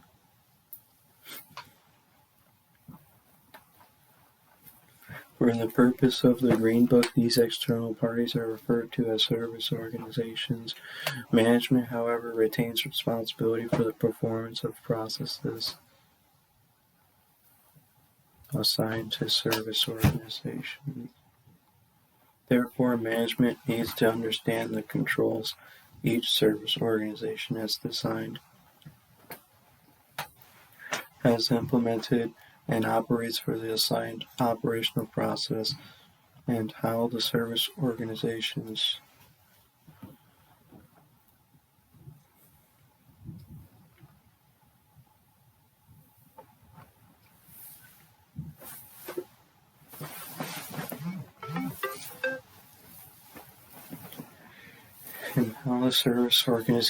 internal control system impacts the entity's internal control system.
Stop.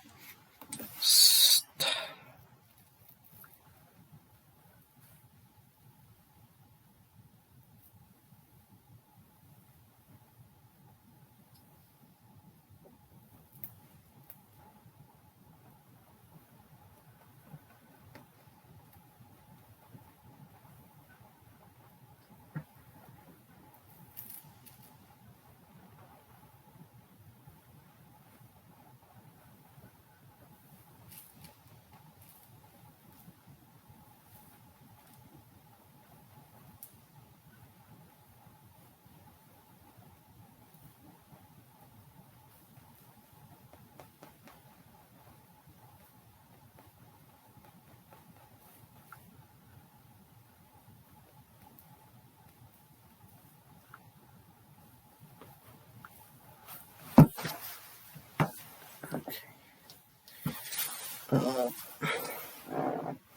That's fun.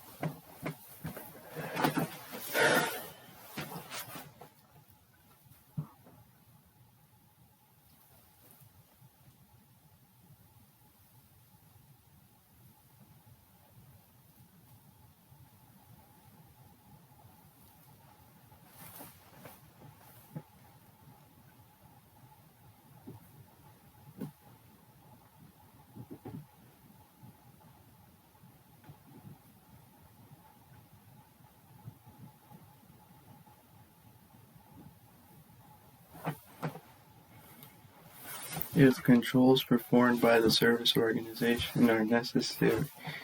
Do I really need to read this? I guess a bar could use this service organization. I don't know. If controls performed by the service organization are necessary for the entity to achieve its objectives and address risks related to the assigned operational process, the entity's internal controls may include complementary user entity controls identified by the service organization or its auditors that are necessary to achieve the service organization's control objectives.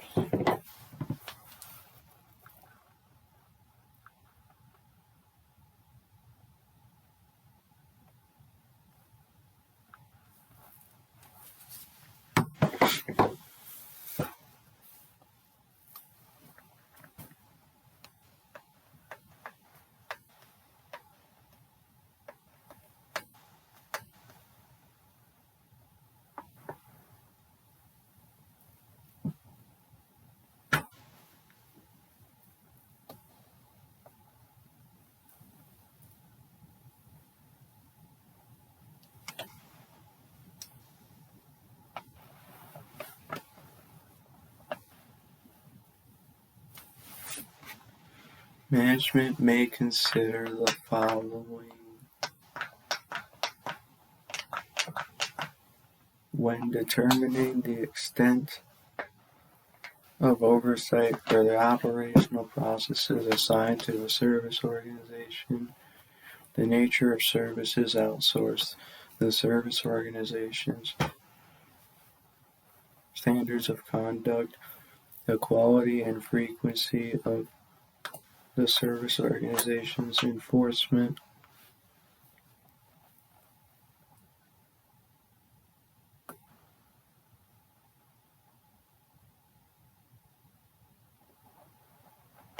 the quality and frequency of the service organization's enforcement of adherence to standards of conduct by its personnel, the magnitude and level of complexity of the entity's operations and organizational structure,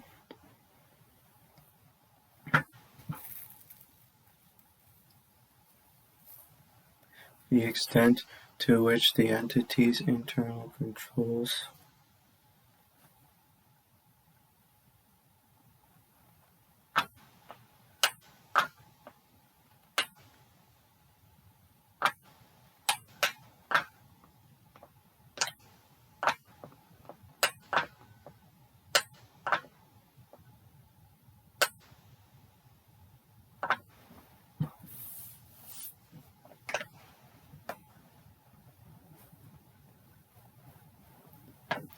the extent to which the entity's internal control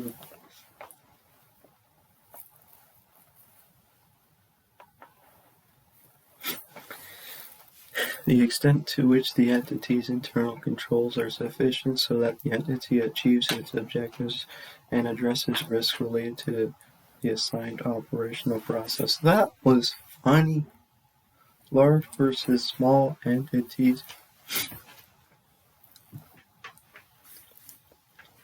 The 17 principles.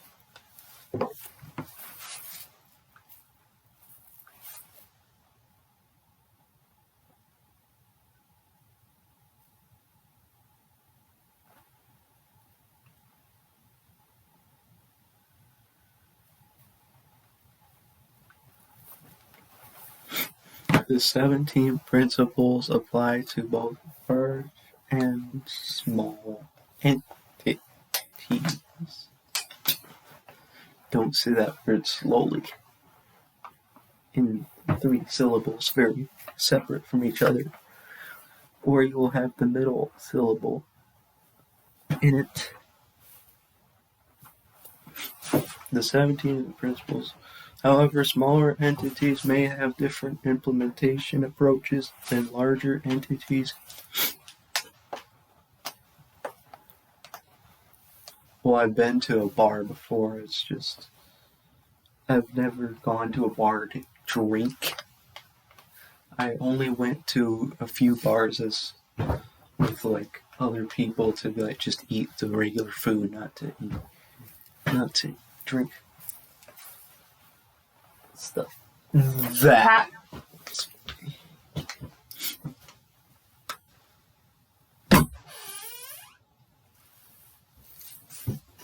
I wonder if there will be embarrassing videos in my recommended of YouTube. If I had done this like a few weeks ago or a month ago, maybe there would be embarrassing videos in my recommended. There's not really any embarrassing videos here in the recommended. I don't think Chris realized what I meant by that, but the whole document itself is 86 pages long.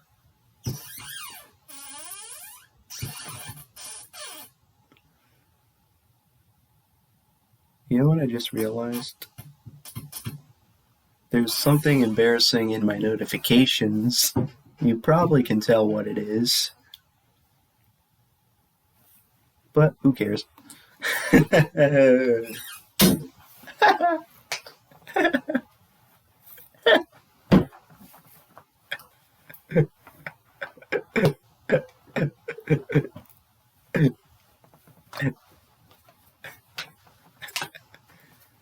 So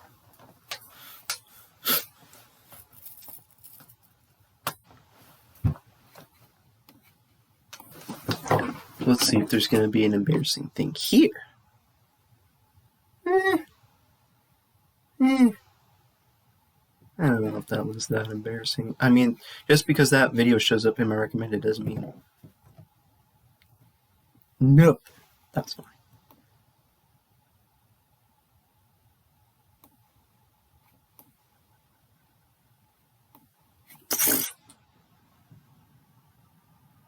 I'm now going to read 86 pages.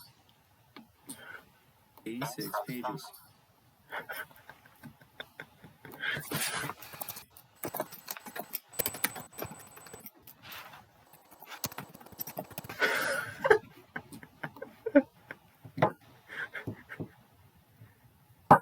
Oh no, there's an embarrassing...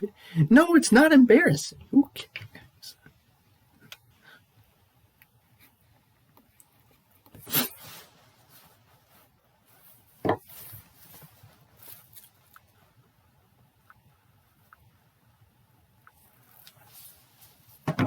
The 17 may have different implementation approaches than larger entities. Smaller entities typically have unique advantages which can contribute to an effective internal control system. These may include a higher level of involvement by management in operational processes.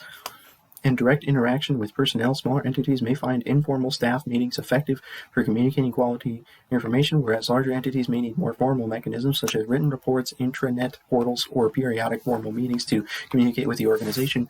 A smaller entity, however, faces greater challenges in segregating duties because of its concentration of responsibilities and authorities in the organizational structure. Management, however, can respond to this increased risk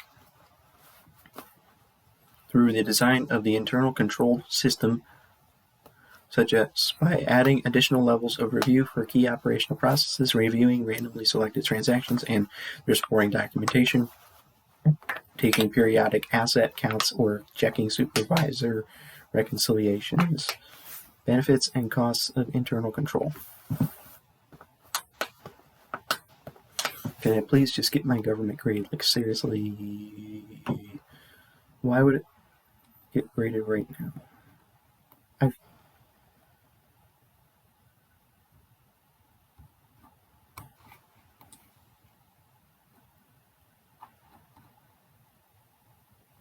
Grade this, please. Please grade this. Please. Please grade this exam. Please. Stop.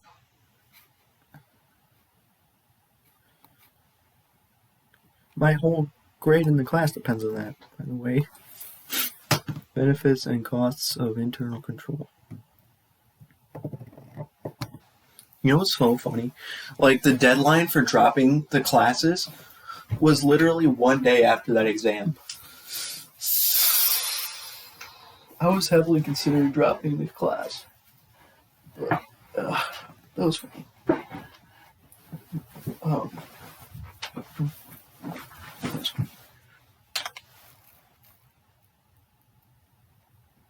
Benefits and costs of internal control. Internal control provides many benefits to an entity.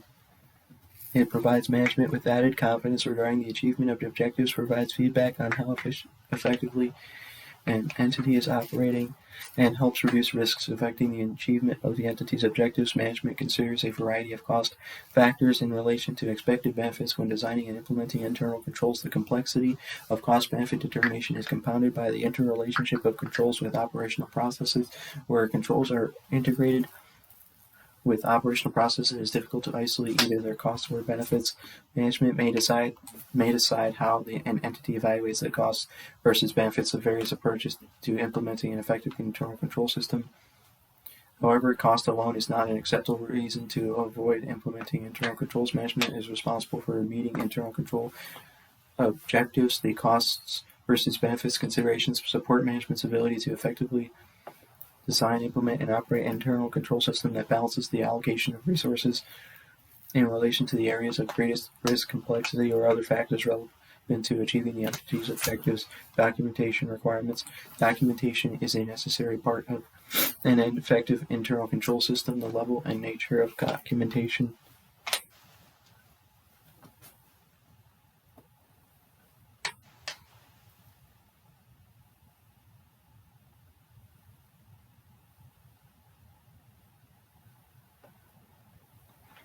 The level and nature of documentation vary based on the size of the entity and the complexity of the operational processes the entity performs. Management uses judgment in determining the extent of documentation that is needed. Documentation is required for the effective design, implementation, and operating effectiveness of an entity's internal control system. The Green Book includes minimum documentation requirements as follows.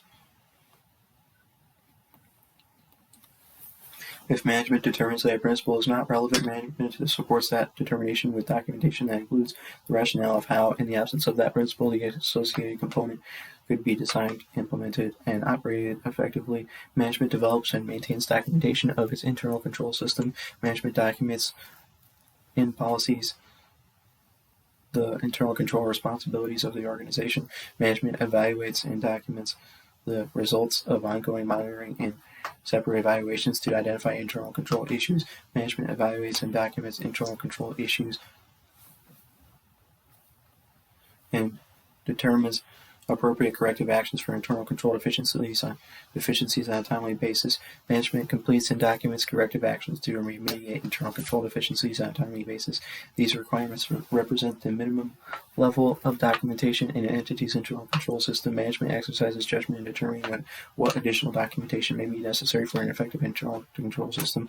If management identifies deficiencies in achieving these documentation requirements, the effect of the identified deficiencies is considered as part of management's summary determination as to whether the related principles designed, implemented, and operating effectively used by other entities. The Green Book may be applied as a framework for an internal control system for state, local, and quasi-governmental entities as well as not-for-profit organizations. If management elects to adopt the Green Book as criteria, management follows all relevant requirements presented in these standards.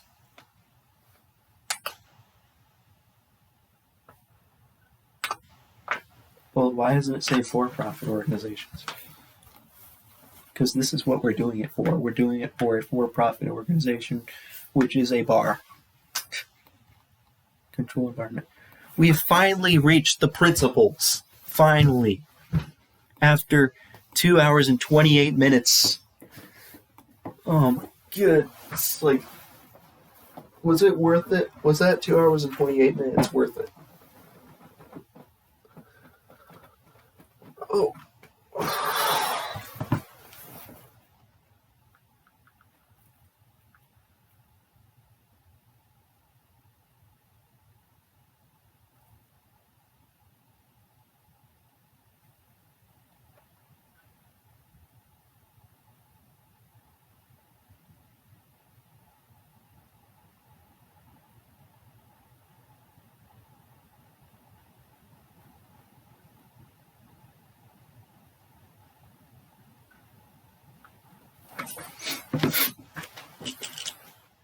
I was originally planning to go to bed at 7.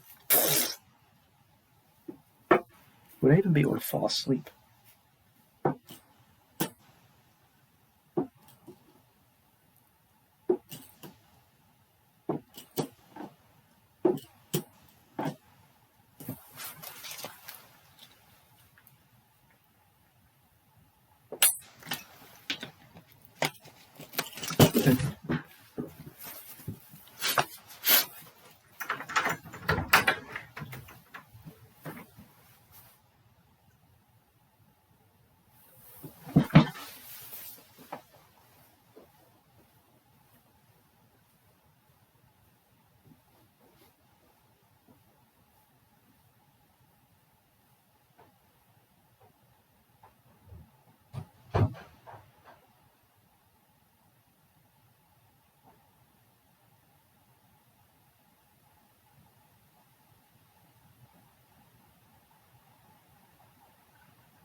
I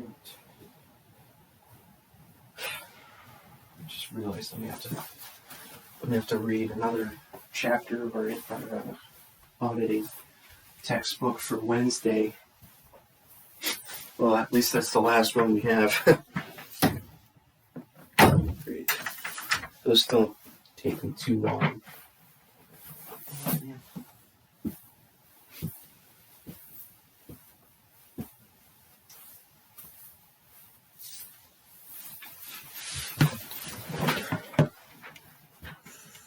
The control environment is the foundation for an internal control system.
The control environment is the foundation for an internal control system. It provides the discipline and structure which affect the overall quality of internal control. It influences how objectives are defined and how control activities are structured. The oversight body and management establish and maintain an environment throughout the entity that sets a positive attitude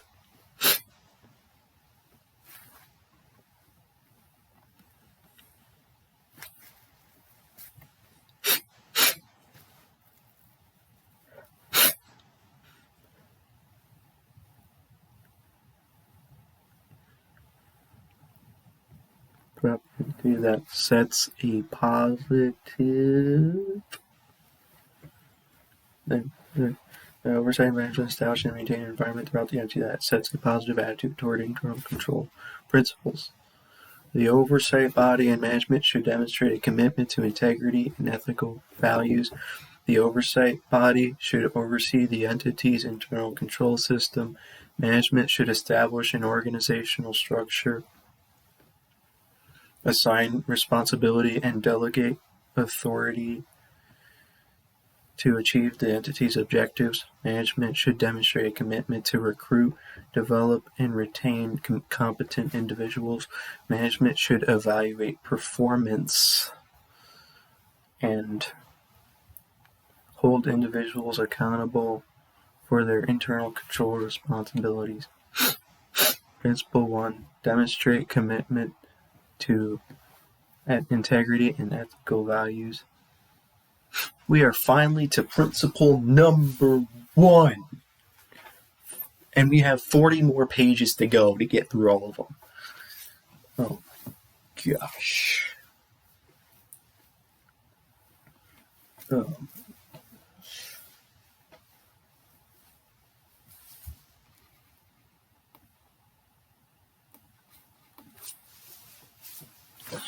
No, I was literally about to go up and get my cube off the bed. That's the reason why I put it there to begin with.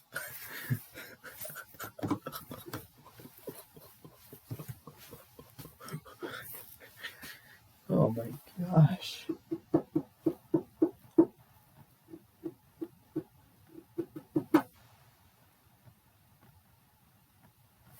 Yeah,